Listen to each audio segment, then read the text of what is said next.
After the incident that nearly destroyed the park for a second time, Dr. Henry Wu was banned from creating any more apexes. The Indonemes did severe damage to the park and killed lots of people and dinosaurs. The Sarah Magnus that initially fought the beast survived the encounter, but was in critical condition and needed urgent care. Therefore, that particular enclosure was temporarily closed until further notice. 1 month passed, and everything was almost back to normal. InGen got together and were trying to think of new ideas for new apexes, but no one could think of any. That was when Dr. Jennifer Vale stepped in with her idea of a mutant scorpion. InGen was skeptical at first, but Dr. Vale explained that if they could have giant snakes and crocodiles, then a scorpion shouldn't be that far-fetched. She also explained how the park lacked creepy crawlies, and introducing them would give more variety. InGen reluctantly approved, and Dr. Vale got to work. When she was finished, she introduced the apex to the board and called it Alacranix.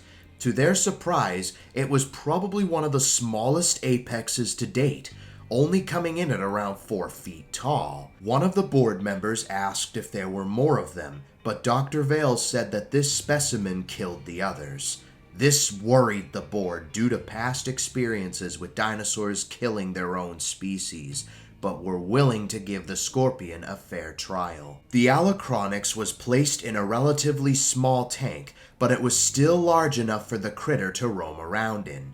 Dr. Vale even promised to keep an eye on the specimen to make sure it doesn't cause trouble. As she was studying, she got bored and dozed off, which was a mistake, and when she woke up, the Alacranix was gone. Panicking, Dr. Vale searched all over the tank to see if it was hiding, but to no avail. She called for backup, and some men arrived, and when they got there, she explained the situation.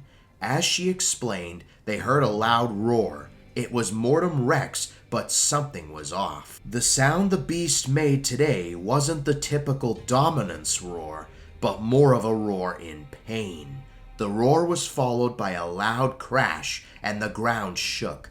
Dr. Vale and the 2 men went to investigate the commotion. What they saw shocked them. There was Mortem Rex lying lifeless on the ground.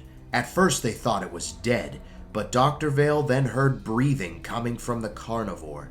Then she noticed a wound on its foot that looked like some sort of sting.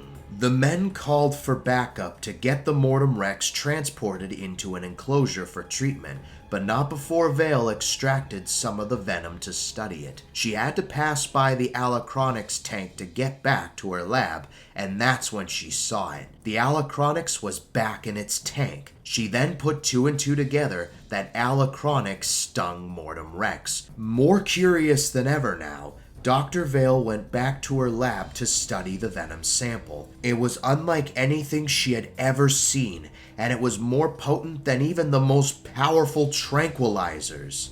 The only question now was, how did the Alacranix know where to find the Mortem Rex? Dr. Vale then theorized that maybe the Mortem Rex was nearby, and that the Alacranix could sense the vibrations through its pedipalps, or claws, which allow the scorpion to pinpoint the exact location of the mutant tyrannosaur. Once found, the scorpion went up to it and stung it. Due to its size, the Mortem Rex couldn't see it and was caught off guard by the sudden pain.